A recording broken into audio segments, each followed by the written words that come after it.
Hero Alam রবীন্দ্রনাথকে যে বিকৃত করে গাইলেন এই আওয়ামী আমলে, তো এতে আসলে কার কি তেমন ক্ষতি হচ্ছিল? রবীন্দ্রনাথের একটা ভাস্কর্য ভাঙা হলো, রাজু ভাস্কর্যে, সেটা নিয়ে আমরা কিন্তু বিশেষ কোনো বিবৃতি বক্তব্য পাই নাই, কিন্তু হিরো আলমের নামে ঠিকই মামলা হয়েছে। এটা যে করলেন মামুনুর রশিদ সাহেব, তখন এটা আসলে উনি কোন জায়গা থেকে করেছিলেন? 40 বছরের 50 বছরের কালচারাল অ্যাক্টিভিটিস রবীন্দ্রনাথকে এদেশের জাতীয় ভিলেনে পরিণত করেছে। 1971 সালে যেই স্বাধীনতা যুদ্ধ হয়, মুক্তিযুদ্ধ হয়, এই মুক্তিযুদ্ধের আগের এবং পরের বাঙালি জাতীয়তাবাদী সাংস্কৃতিক সংগ্রাম বা সাংস্কৃতিক আন্দোলনের যেই রূপ রূপ দুইটি এক না, এটা প্রাবন্ধিকও এখানে কিছুটা টাচ করে যাওয়ার ট্রাই করেছেন। তো এটা আসলে কিভাবে আলাদা হলো, কোন জায়গাটায় আলাদা হলো? আমি একটা স্থূল উদাহরণ দিয়ে বুঝাই ব্যাপারটা। ধরা যাক 60-এর দশক, পাকিস্তান সরকার রবীন্দ্রনাথ ঠাকুরকে নিষিদ্ধ করার একটা চেষ্টা করছে, বা রবীন্দ্রনাথ ঠাকুরের গান এগুলি এখানে চলবে কিনা সেই ধরনের একটা কথাবার্তা আলোচনা হচ্ছে। সেই সময় রবীন্দ্রনাথকে নিয়ে যেই কালচারাল সংগ্রাম, এখানকার সাংস্কৃতিক, রবীন্দ্রনাথকে কালচারালি ওন করার যেই সংগ্রাম, সেই সংগ্রামটা কিন্তু এখানকার মানুষ সে সময় করেছে, এবং রবীন্দ্রনাথকে মানুষ ওন করেছে, বাংলাদেশের মানুষ রবীন্দ্রনাথকে ওন করেছে। একই ভাষাভাষী একটা বলয়ের যেই সাংস্কৃতিক বিভাজন, সেটাকে দূরে ঠেলে মানুষ কিন্তু একটা এক জায়গায় আসার ট্রাই করেছে। এখন দেখেন, এই রবীন্দ্রনাথই কেন স্বাধীন বাংলাদেশে অনেক ধরনের কি বলা যায় এটাকে, অনেক ধরনের নিপীড়নের আইকন হয়ে উঠলেন কেন রবীন্দ্রনাথ? সাপোজ ধরা যাক, আমি একদম সর্বসাম্প্রতিক কালের একটা ঘটনার কথা বলি। হিরো আলম রবীন্দ্রনাথকে যে বিকৃত করে গাইলেন এই আওয়ামী আমলে, তো এতে আসলে কার কি তেমন ক্ষতি হচ্ছিল? মানে রবীন্দ্রনাথকে বিকৃত করে উনি গাইছেন, উনি অনেককেই বিকৃত করে গাইলেন, মানে গান আর কি, উনি সাধারণত। তো এতে ক্ষতি এমন কি হলো? তো আমি দেখলাম যে আমাদের ঢাকা ইউনিভার্সিটির একজন প্রফেসর, তিনি ফেসবুকে লিখলেন যে রবীন্দ্রনাথ, হিরো আলম জাতে মাতাল হলেও তালে ঠিক। উনি রবীন্দ্রনাথকে বিকৃত করে গান, কিন্তু উনি কখনো গজল বিকৃত করে গান না। তার মানে এখানে একটা সাম্প্রদায়িক ব্যাপার আছে। এই যে ওনার ফাইন্ডিংস, এই ফাইন্ডিংসটা আসলে কতটুকু ভ্যালিড? কারণ আমি ওনাকে তখনই, ওনার সেখানেই আমি মন্তব্য করেছিলাম যে রবীন্দ্রনাথ গজলও বিকৃত করে গিয়েছে। আপনি যদি রবীন্দ্রনাথের মানে ওই যমুনার চরে মরুভূমিতে উট নিয়ে ওনার যেই গজল, আরবি গজল, সেটা যদি শোনেন, তাহলে আপনি সেখানে দেখবেন যে উনি তো গজলও বিকৃত করে গিয়েছে।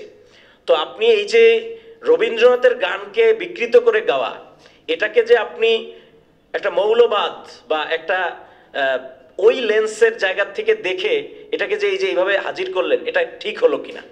তো এটা স্থূল উদাহরণ, কিন্তু এই উদাহরণের মধ্য দিয়ে আসলে অনেক একটা বড় বাস্তবতা আমাদের সামনে প্রকাশিত হয় এই বাস্তবতা যে আমরা, ধরা যাক রবীন্দ্রনাথ একজন ঘোষিত অ্যান্টি ন্যাশনালিস্ট। মানে আপনি যদি রবীন্দ্রনাথের সমগ্র লেখাপত্র পড়েন, আপনি দেখবেন ইভেন যখন স্বদেশী আন্দোলন চলছে, রবীন্দ্রনাথ সেই স্বদেশী আন্দোলনেরও বিরোধিতা করেছেন। মানে আপনি সেটা রবীন্দ্রনাথের লেখাপত্রে খুবই স্পষ্ট।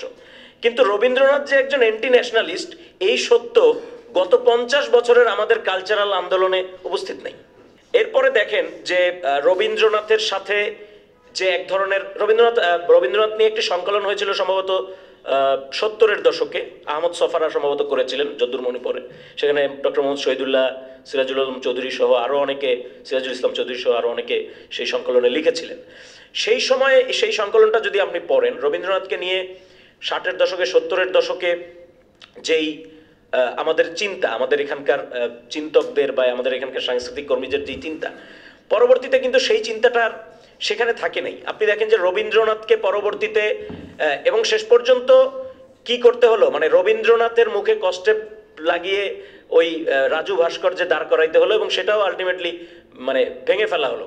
এই যে রবীন্দ্রনাথের ভাস্কর্য ভাঙা হলো, এটা কে ভেঙেছে, কারা ভাঙলো, এটা নিয়ে অনেক মানে ওই সময় উচ্চবাচ্য হয়েছে।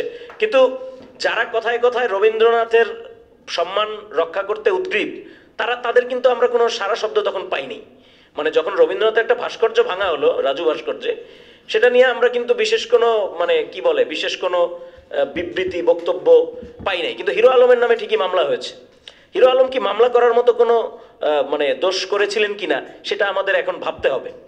কারণ মানে এই যে আমাদের এই যে কালচারাল, এটাকে আমি বলি কালচারাল পশ্চাদপদতা। একটা দেশে, একটা স্বাধীন দেশে, একটা গণতান্ত্রিক রাষ্ট্রে এই ধরনের কালচারাল পশ্চাৎপদতা থাকাটা উচিত না। এবং আমরা যেই জায়গা থেকে রবীন্দ্রনাথকে ওন করেছিলাম, আমাদের গত 40 বছরের 50 বছরের কালচারাল অ্যাক্টিভিটিস রবীন্দ্রনাথকে এদেশের জাতীয় ভিলেনে পরিণত করেছে একরকম। মানে আপনি দেখেন পশ্চিমবঙ্গেও এখন কি বলা যায়, পশ্চিমবঙ্গেও কিন্তু রবীন্দ্রনাথের মূর্তি ভাঙছে বিজেপি, তারপর রবীন্দ্রনাথকে নানানভাবে পাঠ্যপুস্তক থেকে বাদ দেওয়ার চেষ্টা করছে, আরও নানান কিছু কিন্তু তারা করছে। তারাও কিন্তু লড়াই সংগ্রামের একটা হাতিয়ার হিসেবে রবীন্দ্রনাথকে ওন করছে।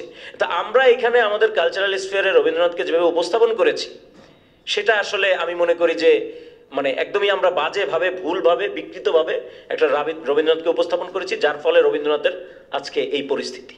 এবং যারা এখানকার মানে কি বলে, যারা মেইন স্ট্রিম কালচার করেন বা যারা মেইন স্ট্রিম কালচারাল লোকজন, তারাও সেই বুঝের মধ্যেই ডুবেছিলেন। তারা আসলে এটা ভাবেন নাই যে বাংলাদেশের 64,000 গ্রাম, এই 64,000 গ্রামে আমার যে কালচারাল প্রপোজিশন বা এই 64,000 গ্রামের কালচার আসলে কি, তারা আসলে কোন কালচার ফলো করছে এখন।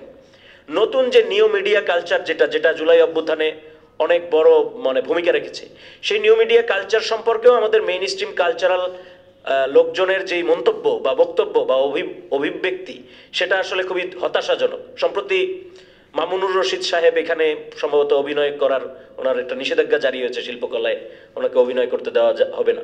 মামুনুর রশিদ সাহেব বাংলাদেশের অনেক বড় কালচারাল ব্যক্তিত্ব, কিন্তু মামুনুর রশিদ সাহেব নিউ মিডিয়া সম্পর্কে ওনার যেই বক্তব্য, সেটা আসলে খুবই, আমি বলবো যে এক ধরনের অজ্ঞতাপ্রসূত বক্তব্য। এবং আমরা সে সময় প্রতিবাদও করেছি ওনার এই বক্তব্যের। উনি বলছেন যে রুচির দুর্ভিক্ষ, যেটা উনি হিরো আলমকে নিয়ে যেই নানান ধরনের এখানে মানে হিরো আলম একটা জাতীয় আলোচনার বিষয়ে যে পরিণত হতে পারলো, এটার পিছনে এই মামুনুর রশিদ সাহেব এবং ওনার আরও যারা সহকর্মী বৃন্দ ছিলেন সে সময়, তাদের অনেক বড় আমি মনে করি যে একটা অবদান আছে এখানে। হিরো আলম রুচির দুর্ভিক্ষ এবং অনলাইনে এই রুচির দুর্ভিক্ষগুলি চড়াচ্ছে, সুতরাং অনলাইনের উপরে এক ধরনের মানে এই যে আলোচনাটা, অনলাইনের উপরে এক ধরনের আরোপ করা দরকার অনলাইন স্ফিয়ারের উপরে, এই আলোচনাটা এটা যে করলেন মামুনুর রশিদ সাহেব তখন, এটা আসলে উনি কোন জায়গা থেকে করেছিলেন? আমার ওনার বক্তব্য শুনে মনে হয়েছে যে এটা একটা অজ্ঞতার জায়গা থেকে, অনলাইন কালচার সম্পর্কে একটা অজ্ঞতার জায়গা থেকে। সংবাদ, ফিচার ও অনুষ্ঠানের জন্য ভিজিট করুন সংবাদ প্রকাশের ওয়েবসাইট এবং যুক্ত থাকুন ফেসবুক পেজ ও ইউটিউব চ্যানেলের সঙ্গে।